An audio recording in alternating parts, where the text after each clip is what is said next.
আমলের বিনিময়ে তো যাবে। তাইলে এই উম্মত যদি এক কদর পাওয়া যায়, তাইলে সে 450 বছর লাগাতার ইবাদতের নেকি আমলনামায় বসায় দিতে পারে। এভাবে যদি কোনো উম্মত 10 বার কদর পাওয়া যায়, তাহলে কত বছর হায়াতের নেকি সে আমলনামায় বসাইতে পারে। তাইলে তার যার আমল বেশি তার জান্নাত আগে। যেহেতু আমরা সবার আগে জান্নাতে যাব, কেমনে জান্নাতে যাব? আল্লাহ অল্প হায়াতের মধ্যে এমন কিছু রাত দিয়ে দিয়েছেন, যেমন লাইলাতুল বারাত দিয়ে দিয়েছেন, লাইলাতুল কদর দিয়ে দিয়েছেন। ওই রাতের ইবাদতের মাধ্যমে উম্মতের হায়াতের নেকি বেশি হবে। উম্মতের হায়াতের নেকি যত পরিমাণ বাড়বে, আর অন্য উম্মতের চেয়ে তার হায়াতও বেড়ে গেল, তার হায়াতের মধ্যে আমলও বেড়ে গেল।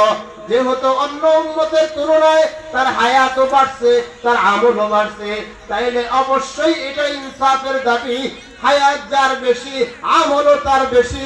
যেহেতু এই উম্মত আল্লাহ তাআলা নফলি ভাবে, অতিরিক্ত ভাবে হায়াত বাড়ায় দিয়েছেন আমলের মাধ্যমে, ইবাদতের মাধ্যমে, তাইলে আল্লাহ ইনসাফ এটাই যে আল্লাহ এই উম্মতের মাধ্যমেই জান্নাত উদ্বোধন করবে। এই রমজানুল মুবারকের বরকতি মাস আমরা যদি হেলায় খেলা নষ্ট করে দেই, অবহেলা করি, তাইলে আমরা এই দামি হায়াতটাও পাইলাম না, বেশি নেকি অর্জন করতে পারলাম না। সময় কারোর জন্য বসেও থাকে না, সময় চলে যায়। এজন্য আল্লাহ পাক রব্বুল আলামিন অনেক বিষয়ের কসম করেছেন, তার মধ্যে অন্যতম সময়েরও আল্লাহ কসম করেছেন যে সময়ের কদর করো। কিয়ামতের ময়দানে লা তাযালু কদমা আবদিন হাত্তা ইউসআলা আন খামসিন। কিয়ামতের ময়দানে আমরা মানুষরা নিজের কদমটাও ফেলতে পারবো না, উঠাইতে পারবো না, যতক্ষণ না পর্যন্ত আমরা হায়াতের হিসাব না দেব। এই হায়াতের হিসাবটা আল্লাহর কাছে হবে। আমরা মানুষ হিসাবে, আমরা আল্লাহর মাখলুক এবং বান্দা হিসাবে, আল্লাহ হায়াতটা আমাদেরকে নিয়ামত হিসাবে দিবেন, সময়টা আমাদেরকে নিয়ামত হিসাবে দিবেন। তাইলে জ্ঞানী গুণী মানুষ তো সেই যে হায়াতরে কাজে লাগায়, যে সময়ের কাজে লাগায়, যে সময়ের ভালো কাজে লাগায়। ফালতু কাজে, বেহুদা কাজে সময় নষ্ট করলে এটা যেমন সবার কাছে এটা দোষ, আইব, তিক্ত দ্রব। আল্লাহর নাফরমানির পথে, আল্লাহর অবাধ্যতার পথে, আল্লাহর অসন্তুষ্টির পথে কেউ যদি সময় নষ্ট করে, তাইলে এটাও আল্লাহর নিকট এটা অপছন্দনীয়, আল্লাহর কাছে এটা অপরাধ। আসুন আমরা একটু হিম্মত করে হায়াতটারে কাজে লাগাই। এজন্য আল্লাহ তাআলা এই রমজানুল মুবারকের দিন এবং রাত দুইটা সময়ের মধ্যে দুইটা ইবাদত দিয়ে দিয়েছেন। قال النبي صلى الله عليه وسلم هذا شهر عظيم شهر مبارك قد جعل الله صيامه فريضة وقيام ليله تطوعا। আল্লাহ দিনের রোজা দান করছেন, মানে রোজা রাখা। রাতে আল্লাহ তাতাওউ দিবেন, মানে নফল ইবাদত দিবেন। নফল ইবাদতের মধ্যে আফদল হলো সালাত। ওই সালাতের মধ্যে আল্লাহ রমজানুল মুবারকের কিয়ামুল লাইল, লম্বা সময় তারাবির আমল দিবেন। ওই তারাবির আমলটা 20 রাকাত তারাবি আমরা জামাতবদ্ধ হয়ে আদায় করি। ওই কিয়ামুল লাইলটা রমজানুল মুবারকের রাতের ইবাদত। রমজানুল মুবারকের দিনের ইবাদত হইল রোজা, রাতের ইবাদত হইল তারাবি। তাইলে কেউ যদি দিনে রোজা রাখে অবশ্যই তারাবি পড়বে, কেউ যদি তারাবি পড়ে অবশ্যই সে দিনে রোজা রাখবে। কারণ রমজানুল মুবারকের মাসটা শুধু দিন অর্থাৎ ফজর থেকে সন্ধ্যা পর্যন্ত এটাই রমজান না, বরং আবার সন্ধ্যা থেকে ফজর পর্যন্ত ওই সময়টাও রমজান। দিনে হইল রোজা, রাতে হইল তারাবি। এরপরে আল্লাহ পাক রব্বুল আলামিন এই ইবাদতের মধ্যে অর্থাৎ রমজানুল মুবারকের রোজা অবস্থায়, রমজানুল মুবারকের রোজা অবস্থায় সবচেয়ে আফজল উত্তম আমলের কথা আল্লাহ বলছেন। তার মধ্যে অন্যতম হইল যেহেতু রমজান মাসটা কোরআন নাজিলের মাস, এই মাসে কোরআন শরীফ নাজিল হয়েছে। শাহরু রমাদান আল্লাযী উনজিলা ফীহিল কুরআন হুদাল লিন-নাস ওয়া বায়িনাতিন মিনাল হুদা ওয়াল ফুরকান। এই মাসে কোরআন নাজিল হয়েছে। আসুন আমরা লম্বা সময়ের মধ্যে একটা সময় বেছে নেই কোরআন তেলাওয়াতের জন্য, লম্বা সময়ের মধ্যে একটা সময় বেছে নেই আমরা দুরূদ শরীফের জন্য, লম্বা সময়ের মধ্যে একটা সময় বেছে নেই আমরা জিকিরের জন্য। তাইলে আমরা যদি নির্দিষ্ট করে 10 মিনিট, 15 মিনিট, 20 মিনিট জিকিরের জন্য, তাসবিহের জন্য, দুরূদ শরীফের জন্য, তেলাওয়াতের জন্য এইভাবে যদি আমরা সময়গুলো ভাগ করে নিতে পারি, তাইলে সময়টা বাবা কাজে লাগলো, সময়টা কাজে দিবে।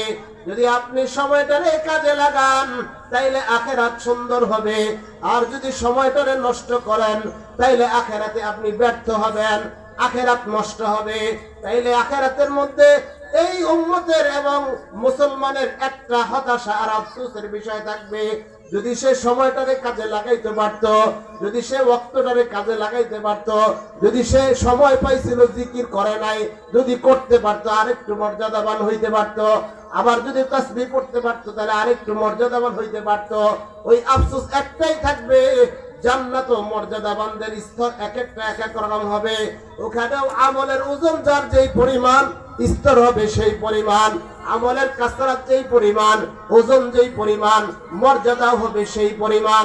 তাইলে আসুন আমরা রমজানুল মুবারকের সময়গুলোরে মাইপা হিসাব কইরা আমলের জন্য আমরা একটু নির্ধারণ করে, আল্লাহর রাসূল বলেন তোমরা রমজানুল মুবারকে 4 কাজ বেশি বেশি করো। ইস্তাগফিরু ফি রমজানা 4 খিসাল। আসো তোমরা রমজানে 4 কাজ বেশি বেশি করবা।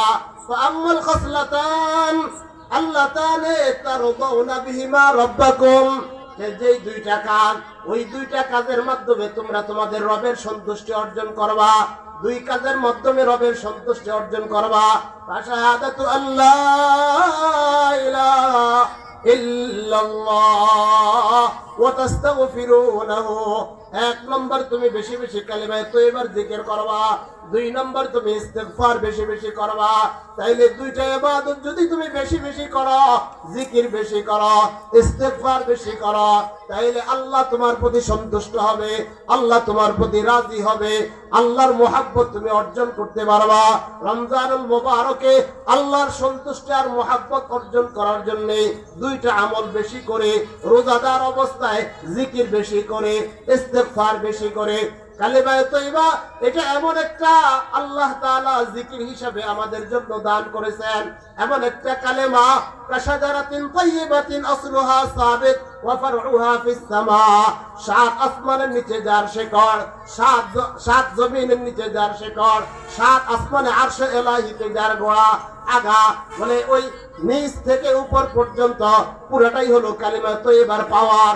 এই কালিমা তয়্যিবা যদি কেউ একবার পড়ে তাইলে আল্লাহ তাআলা 2 জন ফেরেশতা, একজন আকাশ থেকে নিচে নাজিল করেন, আবার নিচ থেকে একজন আকাশে উত্থিত হয়। তাহলে আকাশের ফেরেশতা আর জমিনের ফেরেশতা উভয়ের সঙ্গে যখন সাক্ষাৎ ঘটে যায় তখন একে অন্যকে জিজ্ঞাসা করে তুমি কই যাও? বলে আমি আরশে ইলাহিতে যাই। তুমি কই যাও? বলে আমি জমিনে যাই।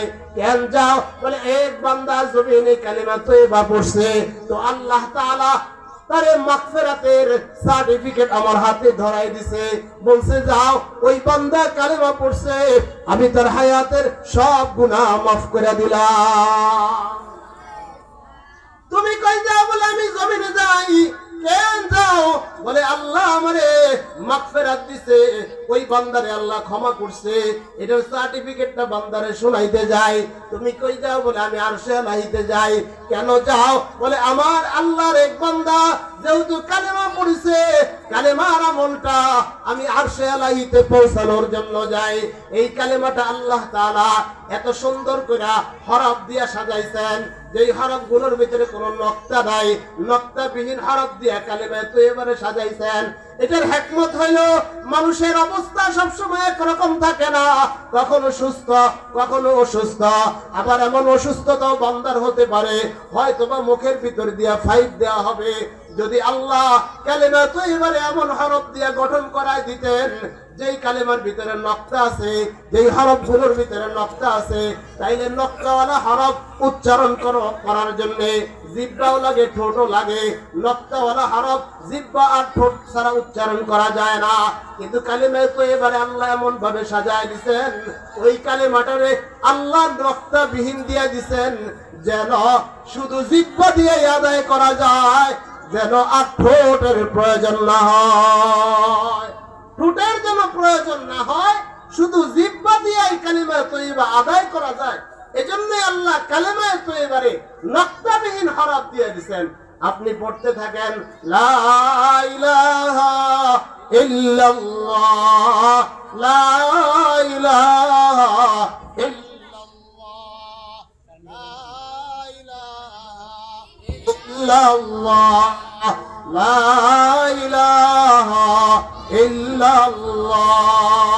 দেখেন ঠোঁট লাগে না, শুধু জিহ্বা দিয়ে আদায় হয়। যদি মুখের ভিতরে ফাইভ থাকে তাহলে ওই অবস্থাও তো বান্দা কালেমা পড়া লাগবে, ওই অবস্থাও তো সে মালিকের জিকির করা লাগবে। কেমনে করবে? যদি জিহ্বার সঙ্গে ঠোঁটের মিশ্রণ আল্লাহ মিলাই দিতেন তাইলে ফাইভের কারণে হয়তো বান্দার পক্ষে সম্ভব হবে না। এজন্য আল্লাহ ওই অবস্থাও যেন বান্দা জিকির করতে পারে, ওই অবস্থাও যেন আল্লাহরে স্মরণ করতে পারে। এজন্য আল্লাহ শুধু এমন হরফ দিয়েছেন যেটার ভিতরে নকতা নাই, যেটা উচ্চারণ করার জন্য জিহ্বা এবং ঠোঁটের মিশ্রণ লাগবে, এমন ভাবে সাজায় দিয়েছেন। তাইলে রমজানে আমরা ইরাদা করি কালিমে তৈবার জিকির বেশি করব, বলেন ইনশাআল্লাহ। 2 নম্বর ইস্তিগফার বেশি করব। আস্তাগফিরুল্লাহ, আস্তাগফিরুল্লাহ, আস্তাগফিরুল্লাহ, আস্তাগফিরুল্লাহ আল্লাযী লা ইলাহা ইল্লা হুয়াল হাইয়ুল কাইয়্যুম ওয়া আতুবু ইলাইহি। লম্বা হোক অথবা ছোট করে হোক, ইস্তিগফার বেশি করা। ওয়া আম্মাল খাসলাতান ইল্লাতান লা গিনা বিকুম আনকুমা। আর দুইটা স্বভাব, দুইটা অভ্যাস, দুইটা আমল, যেটা এমন যেই দুইটা আমল থেকে তুমি বাইচে থাকতে পারবা না, নিষ্কৃতি নিতে পারবা না। তোমাকে এটা ধারণ করতেই হবে, তোমাকে এটা চাইতেই হবে, তোমাকে এটা পাইতেই হবে। এটা তোমার জন্য লাজিম। ফাতাসআলুনাল্লাহাল জান্নাহ ওয়া তাউযুনা বিহি মিনান নার। তুমি আল্লাহর কাছে জান্নাত চাইবা, আল্লাহর কাছে জাহান্নাম থেকে নাজাত চাইবা। তাইলে আল্লাহর কাছে জান্নাত এটা তোমার জরুরি, জাহান্নাম থেকে নাজাত এটাও তোমার জরুরি। আমরা এজন্য আল্লাহর রাসূল দোয়া শিখাই দিয়েছেন, আল্লাহুম্মা ইন্নী আসআলুকাল জান্নাতা ওয়া আউযু বিকা মিনান নার। আল্লাহ আপনি আমারে জান্নাত দেন, জাহান্নাম থেকে নাজাত দিয়া দেন। যদি আপনি আরবি না পারেন তাহলে বাংলায় হইল বলেন, আল্লাহ আপনি আমারে জান্নাত দেন, জাহান্নাম থেকে নাজাত দিয়া দেন। এটা বারবার চাওয়া, বারবার বলা, কারণ এটা থেকে বাঁচার কোনো পথ নাই। আপনাকে এটা পেতেই হবে। জান্নাত আপনার জন্য দরকার, জান্নাত আমার জন্য দরকার, জাহান্নাম থেকে নাজাত নিষ্কৃতি আমার জন্য দরকার, আপনার জন্য দরকার। অবশ্যই বাঁচা উচিত। এবার আপনি শুধু দুয়ার মাধ্যমে বাঁচবেন এমন না, শুধু আপনি বলতে থাকবেন এমন না, আমল করতে থাকবেন আর চাইতে থাকবেন, ইবাদত করতে থাকবেন আর চাইতে থাকবেন, দান খায়রাত করতে থাকবেন আর চাইতে থাকবেন। আল্লাহ রাসূল সাল্লাল্লাহু আলাইহি ওয়াসাল্লাম যখন মিরাজে গেলেন, নারীদেরকে জাহান্নামে বেশি জ্বলতে দেখছেন, তো আয়েশা দুনিয়া বলছেন, এ নারীরা ইত্তাকিন নার ওয়ালাউ বিশাক্কি তামারা। এ নারীরা একটা খেজুর দান করে হইল জাহান্নামের আগুন থেকে বাঁচা। এই হাদিস থেকে মুহাদ্দিসিনে কেরাম বলেন, সাদাকা বিপদ দূর করে। মুমিনের জন্য বড় বিপদ হইল জাহান্নাম। ওই জাহান্নাম থেকে বাঁচার জন্য মুমিন বেশি বেশি সাদাকা করবে। রমজানুল মুবারকে আসেন, আমরা প্রতিদিন দানের হাত বাড়াই। এই মাদ্রাসাগুলোতে, মসজিদগুলোতে দানের হিসাবটা আমরা বাড়িয়ে দেই। যেমন প্রতি সপ্তাহে আমরা হয়তো 10 টাকা দিতাম, শুক্রবার আমরা আরেকটু দান বাড়াই। প্রতিদিন কিছু কিছু দান করতে থাকি। এরকম ইফতারির সময় যখন আয়েশা যাবে, আমরা কিছু খেজুর নিয়ে অথবা ইফতার জাতীয় কিছু বিষয় নিয়ে আমরা বিকালবেলা একটু হাঁটতে থাকি, আর মানুষজনকে একটা একটা করে খেজুর আমরা হাতে দিয়ে দেই। এভাবে করে ইফতারের যে সম্মান, ইফতারের যে মর্যাদা, ইফতার করানোর যে ফজিলত, এটাও আমার অর্জন হয়ে গেল। আল্লাহ রাসূল বলেন, কারো যদি খেজুর থাকে, কারো কাছে যদি দুধ থাকে, কারো কাছে যদি পানি থাকে, তিনটার যে কোনো একটা কোনো না কোনো ঘরে অবশ্যই থাকে। আর ওই ইফতারির টাইমে যদি কোনো রোজাদার এসে যায়, সে যেন তারে হয়তো খেজুর দিয়া, না হয় দুধ দিয়া, না হয় পানি দিয়ে ইফতার করায় দেয়। কারণ সে যদি তাকে ইফতার করায় দিতে পারে, তাইলে ওই হাউজে কাউসারের পানি যেটা তার দরকার, এটা আল্লাহ কোন ফেরেশতার মাধ্যমে না, বরং সরাসরি আল্লাহ নিজের হাতেই হাউজে কাউসারের পানি আমারে আপনারে পান করাবে। তাইলে আসুন আমরা একটু হিম্মত করি যে রমজানুল মুবারকের সময়টাকে ইবাদতের মাধ্যমে একটু কাটানোর চেষ্টা করি। সময়টারে একটু একটু করে ভাগ করে নেই। কিছু সময় দুরূদ শরীফ, কিছু সময় তেলাওয়াত, কিছু সময় জিকির আজকার, কিছু সময় এরপরে দান খায়রাত, কিছু কিছু দান খায়রাত। বলে এরকম নারীদের হাতে কিছু দান খায়রাত, বাচ্চাদের হাতে কিছু দান খায়রাত, নিজের হাতে কিছু দান খায়রাত। এই মাদ্রাসা আলহামদুলিল্লাহ আমাদের জানা মতে আমরা মুহাব্বতের সম্পর্ক আছে, বাচ্চাদের পড়াশোনার অনেক ভালো